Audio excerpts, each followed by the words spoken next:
संविधान हाथ में लेकर, प्रति हाथ में लेकर, इस पर भी प्रधानमंत्री मोदी ने बोला। तो संविधान की प्रति दिखा देने से क्या कश्मीरी पंडितों की घर वापसी हो गई? क्या उनके जो संवैधानिक अधिकार है उनकी आज तक रक्षा हो गई? स्टोन पेल्टिंग का जो शिकार होते थे, क्या उनके संवैधानिक हकों की रक्षा हो गई?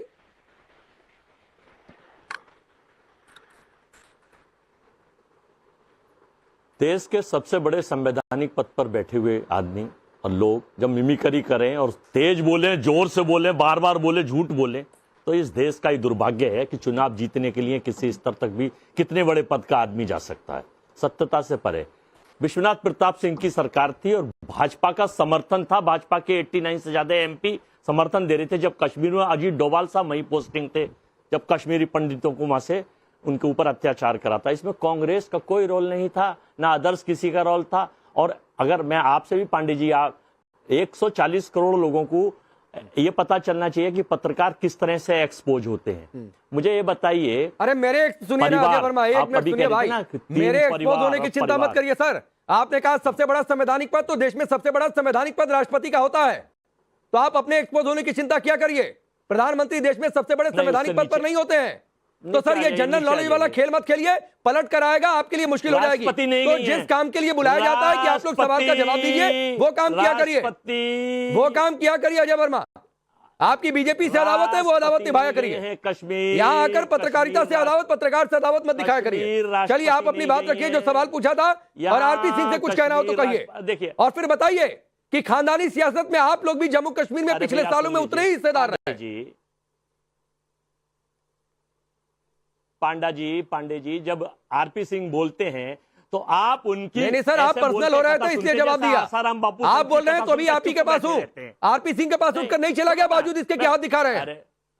अरे तो आप नहीं। और अरे जवाब दीजिए ना अजय वर्मा के बोलते हैं। फिर जलेबी बनाना है तो बताइए, मैं आपका एक घड़ी से 1 मिनट देख लेता हूं, आप जलेबी बना लीजिए, फिर आगे बढ़ जाऊंगा। सुना करो आप। हाँ, सुन लीजिए, सोड़ा करें थोड़ा सा। आप पांडे जी, आप सभ्य पत्रकार है, अब आपको एक्सपोज में कर रहा हूं तो जनता को नहीं, मैं यही कह रहा हूं ना सर, मुझे एक्सपोज करने पर फोकस मत करिए। मतलब क्या है? अपना पार्टी में कद बढ़ाने पर फोकस करिए, जनता के बीच अपने आप को एक्सपोज होने से बचाइए, जम्मू कश्मीर में अपने आप को एक्सपोज होने से बचाइए। मेरी क्या चिंता कर रहे हैं, बोलिए। अरे झूठ तो आप बोल रहे हैं भाई। अच्छा, झूठ तो आप बोल रहे हैं। एनसी एक परिवार है या भारत सरकार में वो पार्टी रजिस्टर्ड है चुनाव आयोग में? पीडीपी एक परिवार है, भारत सरकार में पार्टी बनाई हुई है। सरकार एनसी ने बनाई, सरकार पीडीपी ने बनाई। अच्छा। आप भाषण दे रहे हो कि साहब झूठ बोलते, सबूत दिया करो। अरे झूठ बोला मत करो, मुकदमे दर्ज हो जाएंगे, चाहे वो नरेंद्र मोदी हो कोई और हो। पार्टी बनाती है सरकार, आदमी नहीं बनाता। अरे एनसी एक परिवार है, एनसी एक परिवार नहीं पार्टी है। आपकी बात ठीक है अजय वर्मा जी, लेकिन अब्दुल्ला एक परिवार है, पार्टी नहीं है। क्यों नहीं समझ पाते हैं? कांग्रेस एक पार्टी है, ये बिल्कुल बात ठीक है। नरेंद्र मोदी पार्टी, लेकिन गांधी एक परिवार है, ये भी बात ठीक है।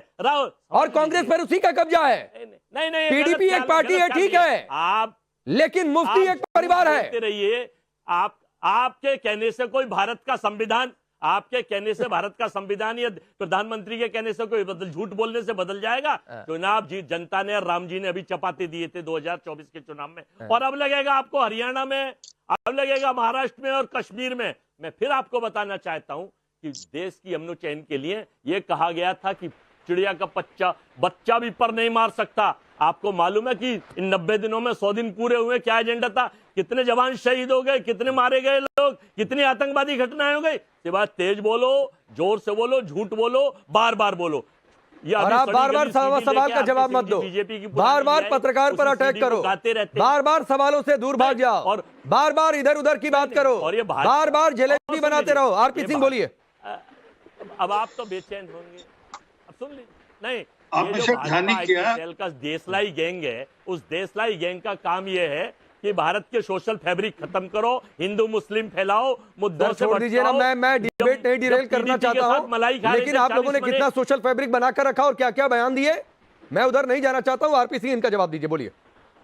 देखिए, राम माधव की एक सीडी घूम रही थी, राम माधव जी को फिर दोबारा सीडी, अरे छोड़िए ना, किसकी कितनी सीडी घूम रही है उस पर डिबेट करूंगा, फिर नहीं जवाब दे पाएंगे आप। क्यों नहीं आप बात समझ रहे हैं? अपनी पार्टी में एक नेता को राज्यसभा का टिकट दे दिया, उनकी भी बहुत सारी सीढ़ी आ गई थी, तो मत सीढ़ी पर जाइए। मैं कह रहा हूं इधर उधर डिबेट डिरेल करेंगे, मैं पलट कर दूंगा, आप जवाब नहीं दे पाएंगे। इंतजार कर रहे, तो प्लीज मत जाया करिए सर, चलिए आरपी सिंह। कुल मिलाकर ये है कि देश प्रधानमंत्री वहां जाके झूठ बोलेंगे तो उनको एक्सपोज, ठीक है, अजय वर्मा बोला ना, तो प्रधानमंत्री को एक्सपोज करिए ना सर, देगी और करिए एक्सपोज। मैं वही कह रहा हूं, पर्सनल मत हुआ करिए किसी से। अब रुकिए, आरपी सिंह को सुनिए। देखिए, आपकी डिबेट में भी जो इनका डीएनए ना फूट फूट कर निकलता है, कांग्रेस का डीएनए। अभी आपकी डिबेट में आपने ध्यान नहीं दिया, आपको धमका दिया उन्होंने, आपको समझा दिया और धमका भी दिया। आज जिस प्रकार से कल वो एक पत्रकार को अमेरिका के अंदर धमकाया और उसके साथ दुर्व्यवहार किया, वो इनका डीएनए, इमरजेंसी वाला डीएनए आप जी फूट फूट निकलता है कि नहीं। असल में क्या कि ये बाज नहीं आ सकते, और इनको असल में आदत है कि माई वे और हाईवे, हम जो करें ठीक, बाकी को दूसरा करे गलत, तो पक्ष में हो विपक्ष में हो, जो हम चाहे वो करेंगे, आपको आप उनकी सुननी पड़ेगी, माननी पड़ेगी। अन्यथा ये झूठ परोसे, सच परोसे, जो मर्जी परोसे, आपको इनके हिसाब से काम डिबेट चलानी पड़ेगी, आपको इनके हिसाब से एजेंडा चलाना पड़ेगा। परंतु जरा इनसे एक बात मूल पूछिएगा कि 370-35 से हटने के पक्ष में, ये विरोध में, इतनी पूछ लीजिए। दूसरा इनसे पूछ लीजिए कि पाकिस्तान के साथ व्यापार खोलना चाहिए या नहीं खोलना चाहिए। तीसरा पूछ लीजिए कि जो आतंकवादी वहां पर जेल में है, उनके परिवारजनों को नौकरी मिलनी चाहिए नहीं मिलनी चाहिए। चौथा इनसे पूछ लीजिए जो पत्थरबाज है उनको छोड़ा जाना चाहिए नहीं छोड़ा जाना चाहिए। चलिए, पांचवा इनसे पूछ लीजिए। पिन पॉइंटेड सवाल, अभी इतना ही काफी है।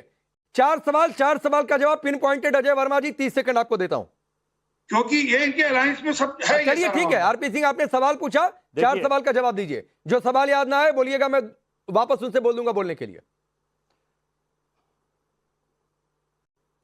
पाकिस्तान में बिन बुलाए बिरयानी खाने देश के प्रधानमंत्री गए थे, किस हैसियत से गए थे, और लाल कारपेट लेने गए थे, बधाई देने।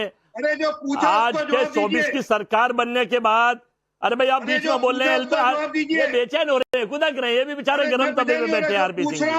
अब इनकी असलियत खुल रही है ना। नहीं हटना चाहिए, बताइए। अरे अजय वर्मा जी मोबाइल छोड़ दीजिए भाई, सुन लीजिए, मोबाइल छोड़कर डिबेट कर लीजिए।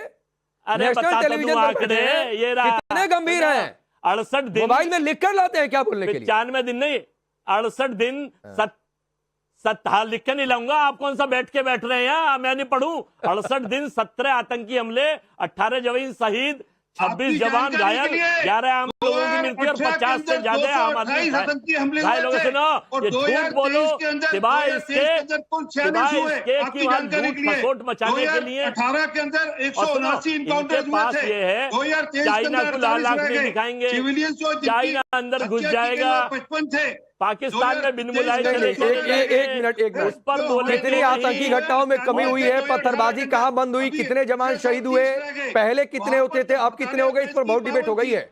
अजय वर्मा फिर भी अभी भी आपने एक सवाल का जवाब नहीं दिया बीजेपी के। चलिए मैं आगे बढ़ रहा हूं, श्रिया एक बार फिर से आपके पास आ रहा हूं। ये 370 वाला दर सिर्फ बरगलाने के लिए लोगों को घाटी के?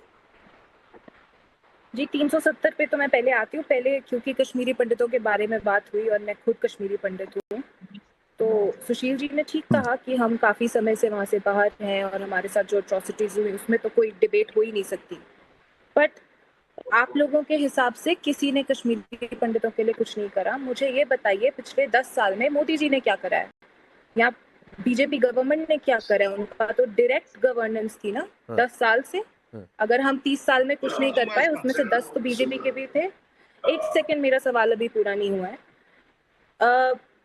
हमारे कश्मीरी पंडितों को आज भी हर जगह यूज करा जाता है वोट बैंक के लिए, कोई डिस्कशन नहीं। श्रेया आप बहुत साफ गोई से बोल रही हैं। अब मेरा एक छोटा सा क्रॉस क्वेश्चन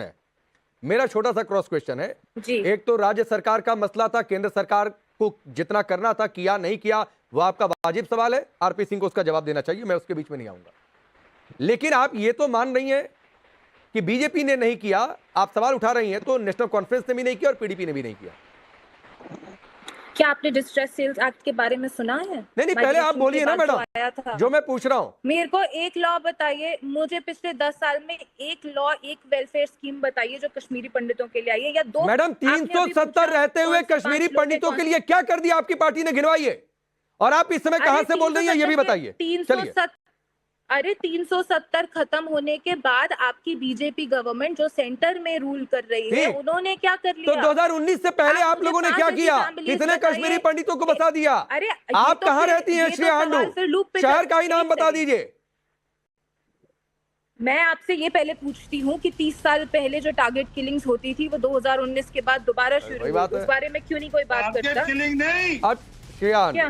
वक्त इतना ही है, वक्त अच्छा, इतना ही है मैडम। आपने बड़ी साफगोई से ये तो कह दिया कि बीजेपी ने कुछ नहीं किया। ये जनता तय करेगी, कश्मीरी पंडित तय करेंगे कि जिससे उम्मीदें थी, उम्मीदें पूरी हुई कि नहीं पूरी हुई।